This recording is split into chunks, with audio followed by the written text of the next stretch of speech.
Studio 1224, this is Concordia Reports. On today's program, it's Canada's worst city if you're homeless. There is one ray of hope, but is it enough for 30,000 people? This man was told he would never walk again, but he found a way to heal his body and his soul. It has gone from strip club to studio, but is pole dancing ready for the Olympic stage? All that and more on Concordia Reports. Guys, I think we've got a really great show today. Do any of you know that around 30,000 homeless people roam the streets of Montreal every day?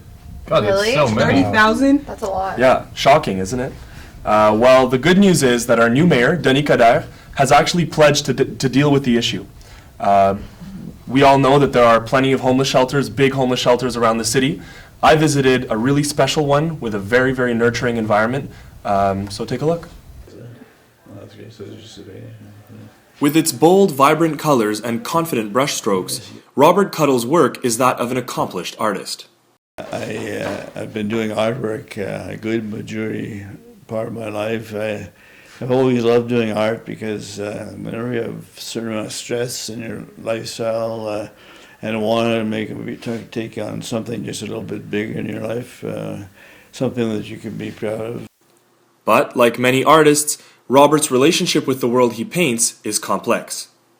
And sometimes just because a slight thing in their life might have gone wrong, and it kind of turned them upside down for a while. But, I've had a number of people go wrong in my life over and over again. I just pray to God to keep giving that a second chance, God. And maybe I'll get something even better for you, God. As a young man, Robert was educated, married, and a father. He worked at Ogilvy's. But in the mid-70s, he was diagnosed with mental illness. Over time, and after numerous hospitalizations, Robert lost his job, his family, and found himself homeless. As with Robert, most homelessness is due to mental illness or addiction. For the thousands of homeless people in Montreal, the problem is made worse by a lack of low-income housing and cuts in social assistance programs. I just noticed that it was an eventual fact for me if I kept doing what I was doing, with drinking and alcohol. Drugs. Unlike the estimated 30,000 homeless people that continue to live in shelters and on the streets of Montreal, Robert has been able to build a home for himself here in the heart of Shaughnessy Village in Westmount. Behind this door is Nazareth House, not your typical shelter. Follow me in and you'll see why. Nazareth House is a shelter and residence for men who have struggled with mental illness, homelessness, and addiction. But instead of just getting food and a bed, residents of Nazareth House get an environment that fosters their mental and emotional well-being. Sheila Woodhouse is the director of Nazareth House. The template of Nazareth House is to have a home for our residents. A huge byproduct of mental illness is social isolation. We try and eradicate that by having a small group home environment. People need so much support. You cannot just give them a home. You have to give a home with support. That is really the solution. It's not having the bed. It's having somebody help you make the bed. Like any other shelter, one of the main difficulties for Nazareth House is getting adequate funding. Funding's always an issue. And again, you go back to economics. I received a check from a woman on Friday for $5, which to me sometimes has more value than somebody who's giving you $100. People give what they can give. And if everybody gave a little bit more, that would certainly help. But the problem here, as we know, is that the resources are limited because of our taxes and our streets are a mess. Yeah. There's other things that are going on in our city that people might consider other priorities. But Montreal's new mayor, Denis Coderre, seems to think homelessness is just as important as infrastructure. I don't want to reinvent the wheel. I don't want to be there to, put another level of decision making. I want to make sure that I'm a facilitator and provide the money to help them to deliver. Coderre may not have to reinvent the wheel, but if politicians want to tackle homelessness, they might look to Nazareth House for inspiration. The approach of small shelters can be successful because residents are in an intimate and supportive home on a long-term basis. Robert is a prime example. When he literally had nothing left, Nazareth House gave him the resources and the home he needed to create a new way of life. So Taisha, I heard you took a little trip to the gym. What did you do there? Well, I went to the gym, but I didn't work out. I almost never work out. But I met someone there who's into CrossFit. It was a CrossFit gym. They have a class 3 times a day.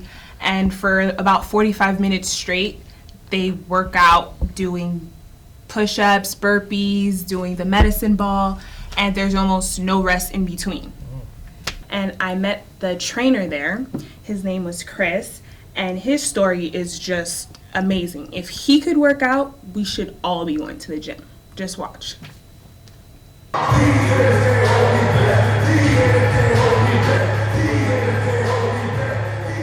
It seems like your typical gym. People run, do push-ups, lift weights, but beneath all this action, you can feel a different kind of energy. That energy comes from this man, a CrossFit trainer here at Pro Gym's Black Box. CrossFit is a very intense workout program, combining weights, squats, push-ups, gymnastics, running, and other exercises. Chris Jones believes it's more than just muscles. For him, CrossFit training is a key to life itself. Follow that phrase. Every day, every time is an opportunity to excel and to overcome. How do you think that pertains to you? Well, it means to me, at one point I thought I would never walk again, and today I walk. He was born in Jamaica but moved to Canada at the age of 6. As an ambitious young man, he desperately wanted to achieve what he considered a successful life. I was a go-getter, a guy that was very determined, very cynical though, unsatisfied, although I think I had achieved everything that a guy my age could have wanted at that point.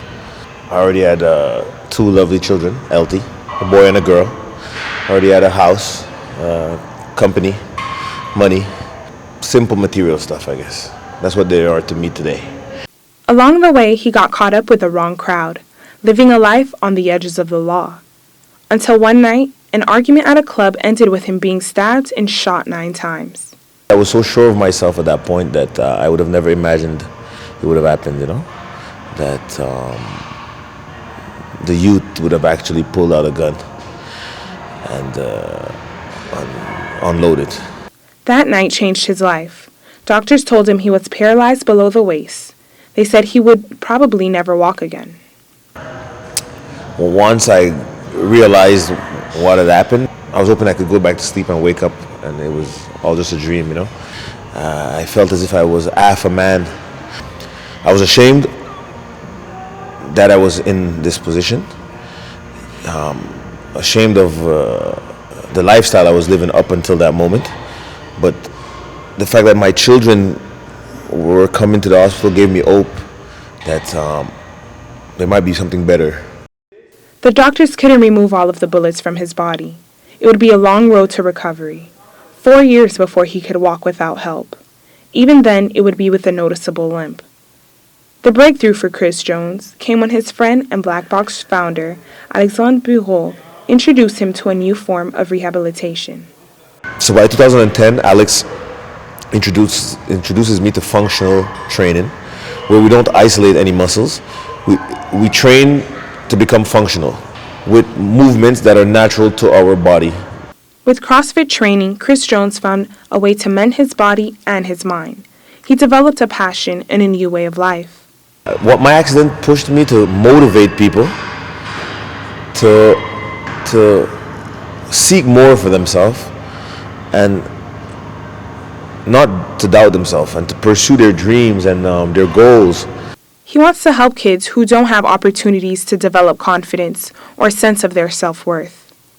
I'm open to eventually to have my own gym, helping mainly troubled youths that didn't have the love and care of a family or of a mom or a dad, just to be there for them, to make them believe that they too have a potential and they too can achieve and succeed whatever it is that they set out for themselves.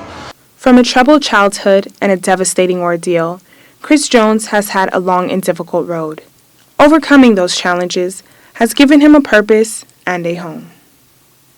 Wow, that's such an incredible story. It's amazing that he can even walk, let alone do all those exercises. It really is. I wouldn't even make it to 5 push-ups. I don't know how he's doing it. Yeah, beautiful. So one of the most interesting pieces that I've ever done was going to visit the Orpaillard ice wine vineyard. And basically what happened there is they were experiencing a little bit of controversy with our ice wine. So we got to actually go and visit the vineyard and see how they produce the wine. And then we even got to try some at the end. Nice. What was your favorite? Probably the ice wine and then the white wine. I actually got 2 bottles. Sounds good. Did you bring any here? No, I didn't. I should have. Too bad. It's a quiet, snowy day across the Orpaillard's 47 acres in the eastern townships. But don't let this vineyard's bucolic landscape and tranquility fool you. Orpaillard and other Quebec ice wine producers have been involved in a legal battle that has finally come to an end. On déguste. On déguste. Ice wine is a dessert wine produced from grapes that have been frozen on the vine. This type of wine has been produced since the 18th century. Here at the Orpaillard, they use a harvesting technique that is unique to Quebec ice wine producers. In October, beginning November, we will cut the grapes from the vines and we will put them in an hammock that we will hang up over the vines. The heart of the dispute is this. Ontario producers have argued that the term ice wine should be reserved for products made by wineries using the original 18th century methods of production. In this case, it means not cutting the vine before harvest. But Orpaillard's marketing director, Maryse Blanchard, says that these methods are simply not possible to use in Quebec. But it's not possible because of the weather of each province. So that's why we are using the hammock, and Ontario doesn't have to use hammock because they're not going under minus 20 or 30 degree during the winter. So they don't need to take them in the hammock. The weather in Quebec is so rough that measures against the cold are taken even before the grapes appear on the vine. We have a hill here in our field. So the bottom of the hill has a tendency to have this little frost deposit on the leaves of the vines and on the flowers, which is not good. If ever those temperatures get low enough in the spring and the flowers freeze, they won't become grapes and we won't have grapes. So that's why we bought these windmills, is to counter that frost. So what it does is it picks up the hot air above and drags it to the ground and keeps a certain warmth and temperature. Losing the right to call their product ice wine would have dire financial consequences for Quebec's winemakers. At the Orpaillard, around 160,000 bottles of ice wine are produced a year, and they are sold at a premium because of the designation. 100 kilograms of regular grapes would give about, I would say, 80 liters, 85 liters of juice. With the frozen grapes, the same 100 kilograms will give only 10 to 12 liters of liquid. So that's why ice wine is much more expensive. It's a much more grueling process. It's longer. They're harvested in the cold, hand harvest, and then they're pressed for almost 2 days. Ice wine also makes up 45% of Canada's wine revenues, despite being only 1% of the export volume. The latest report from Statistics Canada shows that producers across the country can export around $6.7 million worth of ice wine in one season. Losing the status of ice wine would result in a large economic loss for Quebec wineries.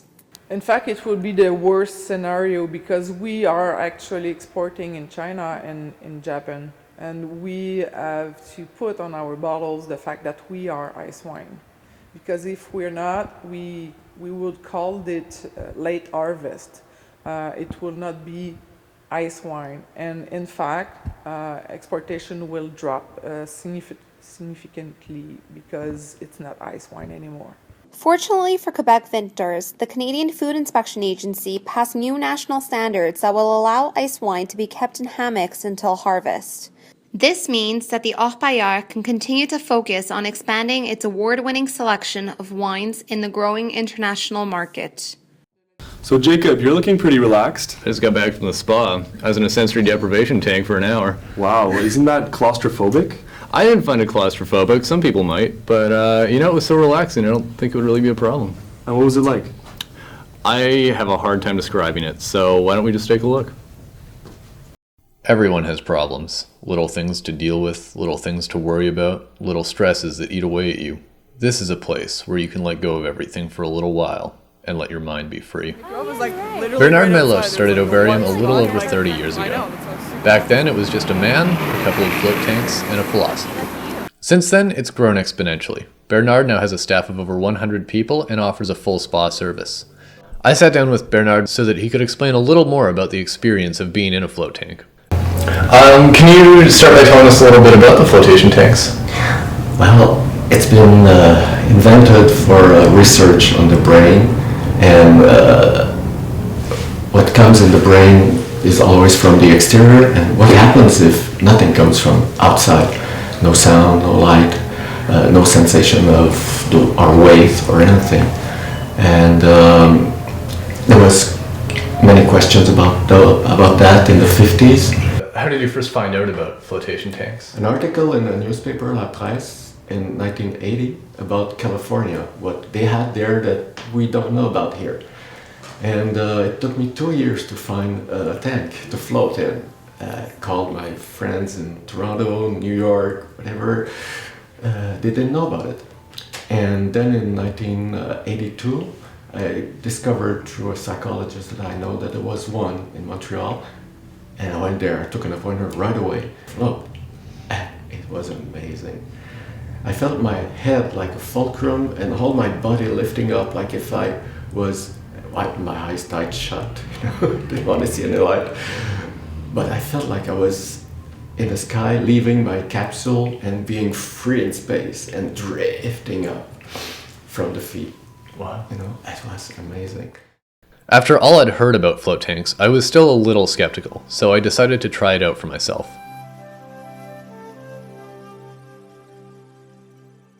Alright, I just took my shower, I'm all clean, I'm about to get into the sensory deprivation tank or float bath.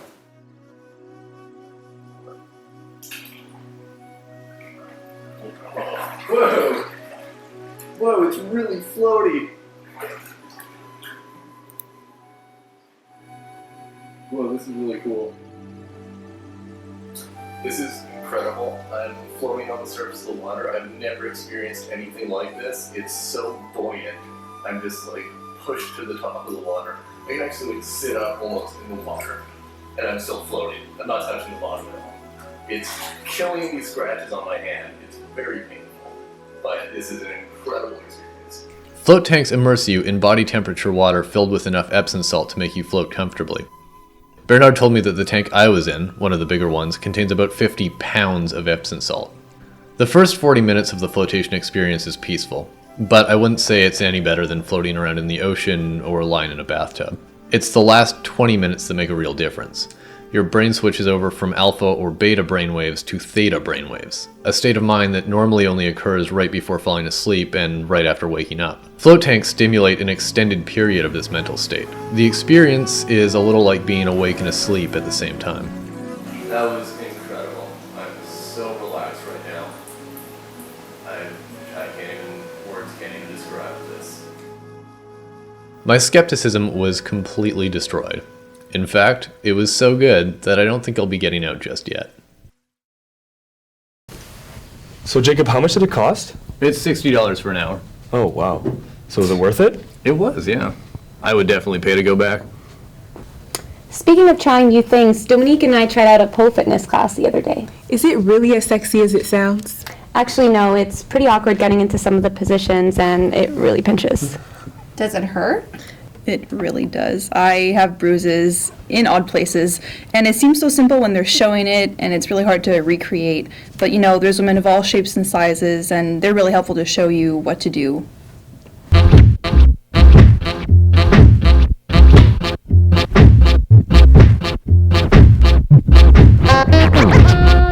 In daily life, Kashonda Berkshire works as a research assistant in an HIV lab.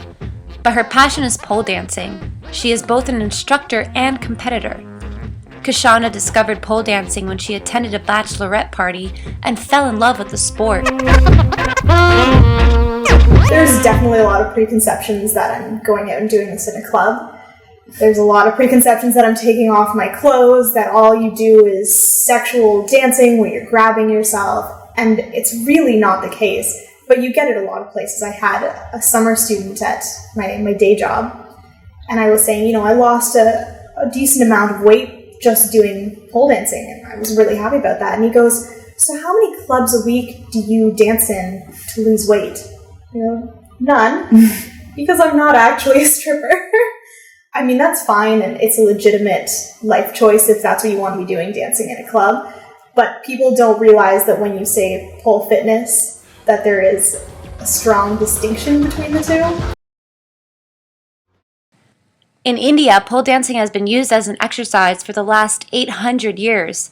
The sport they call Malakam enhances endurance and strength using a wooden pole.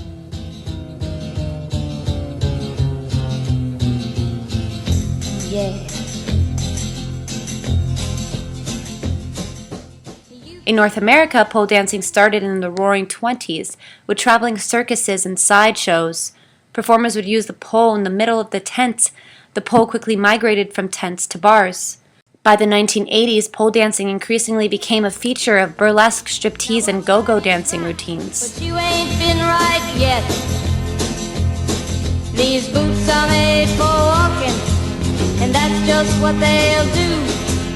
One of these days, these boots are gonna walk all over you. Then people realized that it could keep you in shape and that it was fun to do. People like Kashonda Berkshire. She started attending classes at Studio 409 here in a converted warehouse near the Lachine Canal in St. Henri. Soon Kashonda was teaching her own classes alongside Valerie Blanc. I do not participate in competition. I don't like competition. I'm a teacher. I love teaching. This is why I do this. I was a teacher before with children, theater teacher. So I prefer to show something. I don't like competition. Valerie Blanc is the founder of Studio 409 and avid supporter of pole fitness. She believes it is one of the most challenging and rewarding exercises out there today. Valerie says the sport came as a blessing when she was looking for motivation to work out. By day, Valerie is an actress with Union des Artistes, and by night she is, in her words, the spiritual mother of Studio 409 goddesses. So what is your goal for students?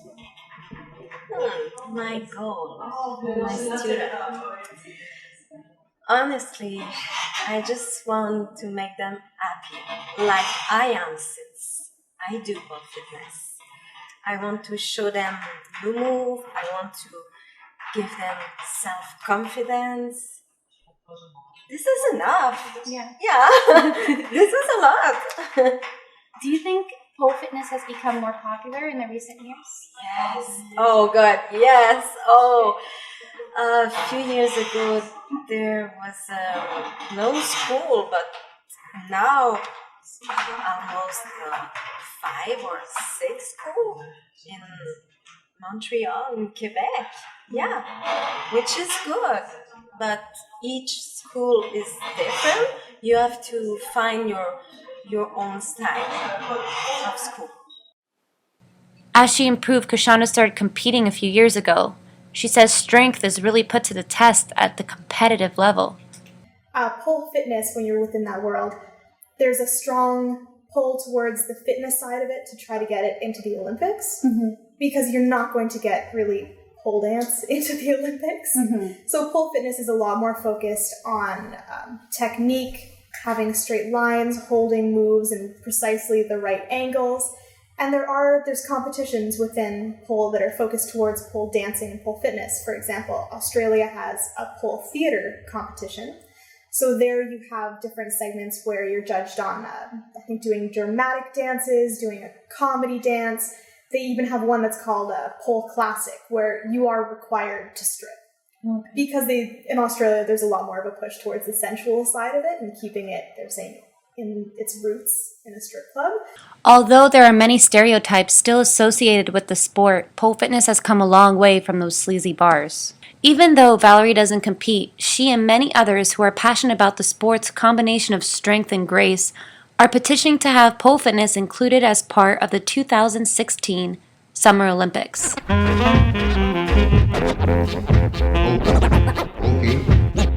But yes, we can do it, and c'est en route. It's almost done. Yeah. Yes. That's it for Concordia Reports. I think we had a pretty good round of stories today. Until next time.